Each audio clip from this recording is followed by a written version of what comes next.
Hey guys, hey, I know it's been a while since, I did a video, just, a couple of different, things going on, some family stuff, but we're good now, and I'm going to try to make them as regular as I can, but we kind of got a lot to cover today. Today I want to talk about, an issue that I think involves a little more people maybe than we realize, and I'm talking men and women, but I want to talk about the psychology and mentalities, personalities, types, and behaviors of stalkers.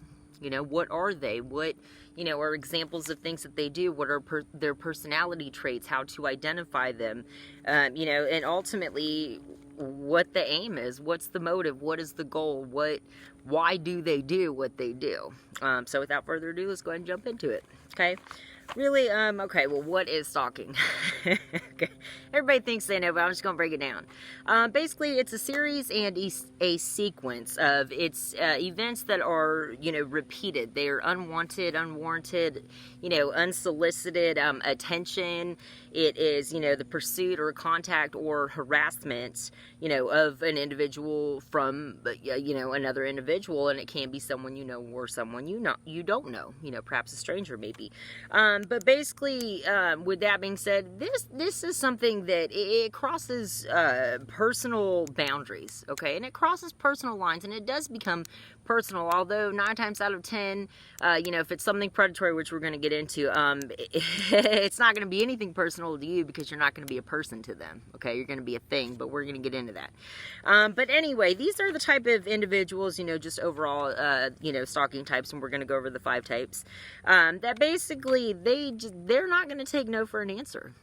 Okay, and like I said, it's no regard. It is having little to no regard for personal boundaries, or personal wants, or wishes, desires. No matter how many times these people are told, like, stop, I mean, it's just, it doesn't affect them.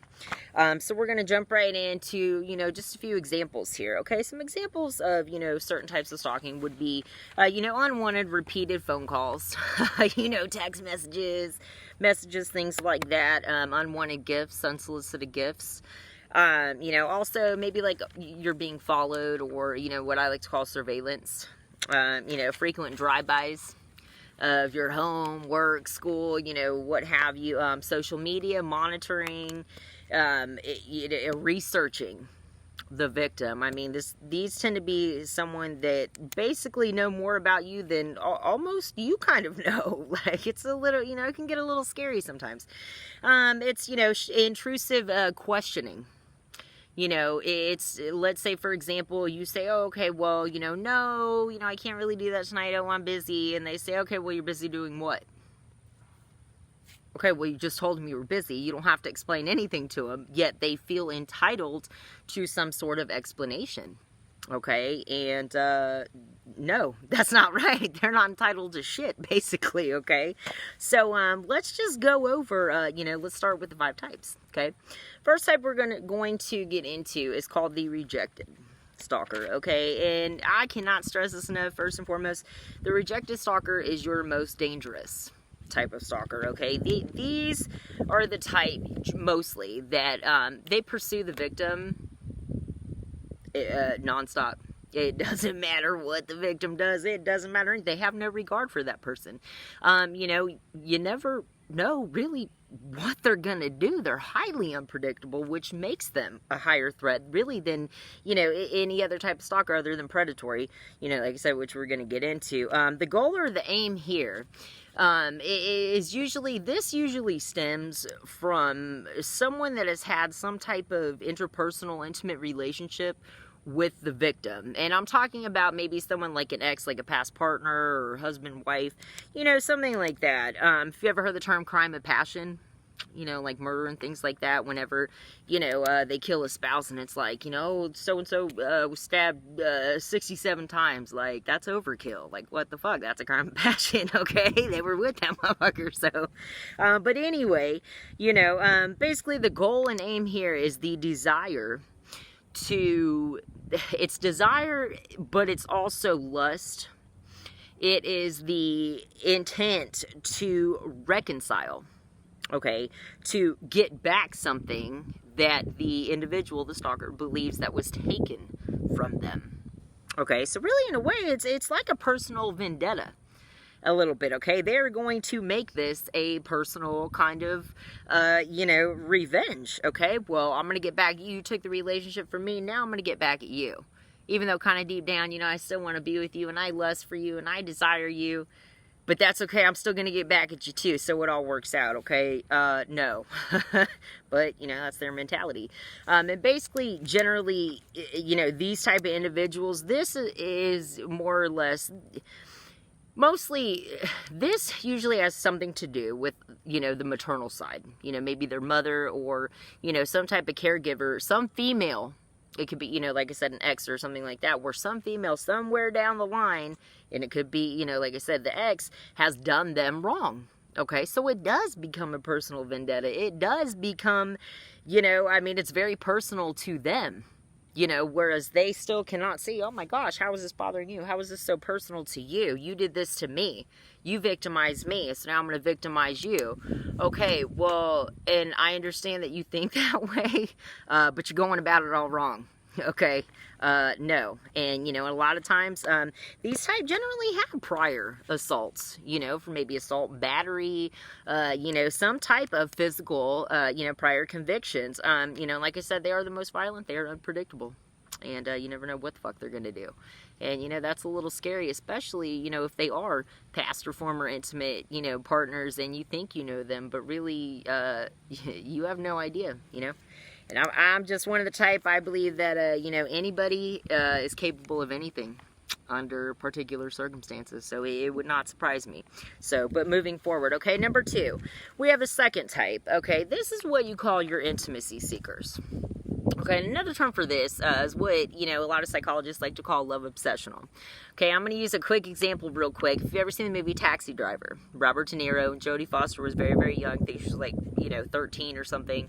Or I can't remember how old she was. But anyway, she played, a prostitute in the movie, that sort of thing. The Taxi Driver, Robert De Niro, a little mental, kind of issues here. But anyway, an example of this, Jodie Foster had a stalker.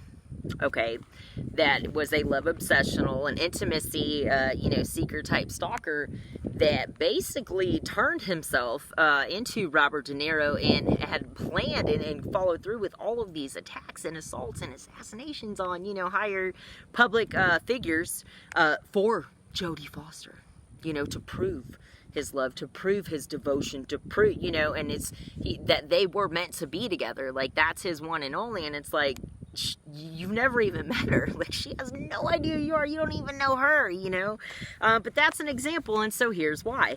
A couple common traits here. These tend to be individuals that feel some sort of connection. There is some sort of link. You two are meant to be together. Like, this is your soulmate. This is your true love. There is no other. And that's how they feel. They desire an intimate relationship with the person. They place their victim on a pedestal. Okay, and it becomes a very intense, special desirability that their victim possesses. Okay, that nobody else has. Like, this type of stalker, this person chose you. Okay, it's kind of like, I guess maybe they were a little hot and it might be okay, but not really. I thought it was funny. Anyway, it's basically daydreaming. It's delusional. It is a highly romanticized, basically delusion, figment of their imagination. And this is a lot of times too, with the love obsessed, they tend to have, obviously delusions, but the personality disorders, borderline personality disorder is pretty common.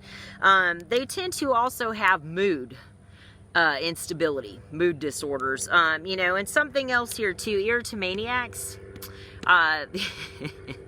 These are the type of individuals that hold the delusion, with conviction, that this person, even if it's a stranger, someone they have never met in their life, that, oh, I know you really love me.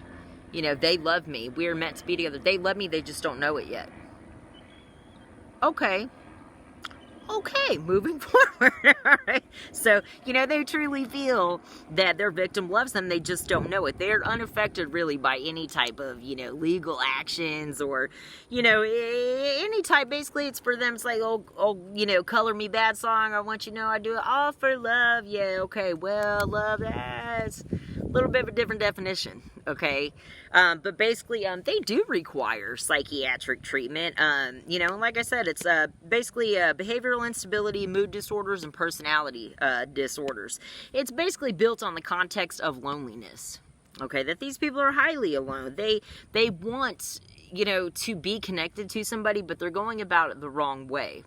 Okay, and because of this loneliness, that loneliness helps propel, you know, this connection that they have built that is not even there. It's unfounded. There's no basis in reality for any of this.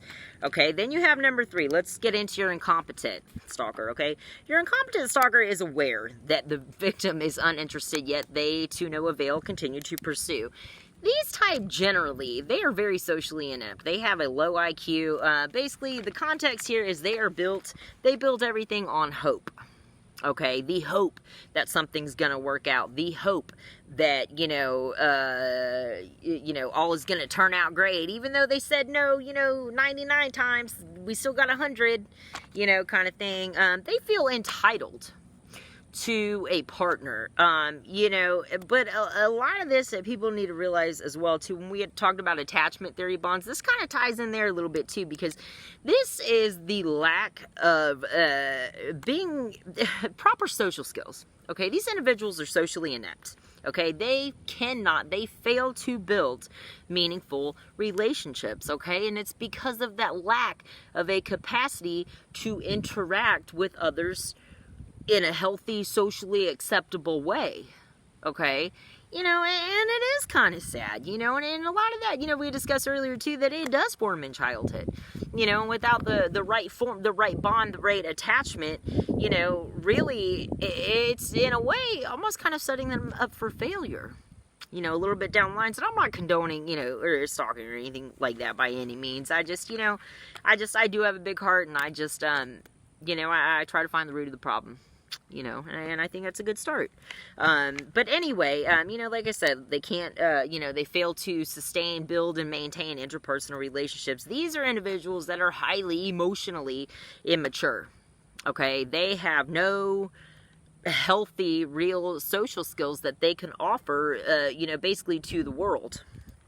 So basically, unless they have kind of a list that tells them, here's how you interact with someone, here's how you interact with someone, here's how you respond, here's how you love, here's how, you know, they don't know how. They don't know how to do it, you know, and it is kind of sad, you know, because it's kind of like being, you know, like lost at sea or just kind of a wanderer. So, and, you know, and I understand that.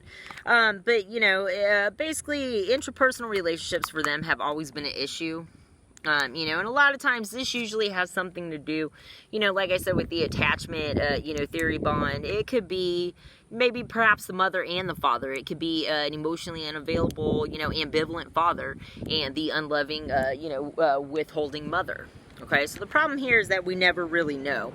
You know, it could be a combination of things, or it could be, you know, just, you know, maybe there was some type of emotional abuse or strain in childhood. You know, that sort of thing.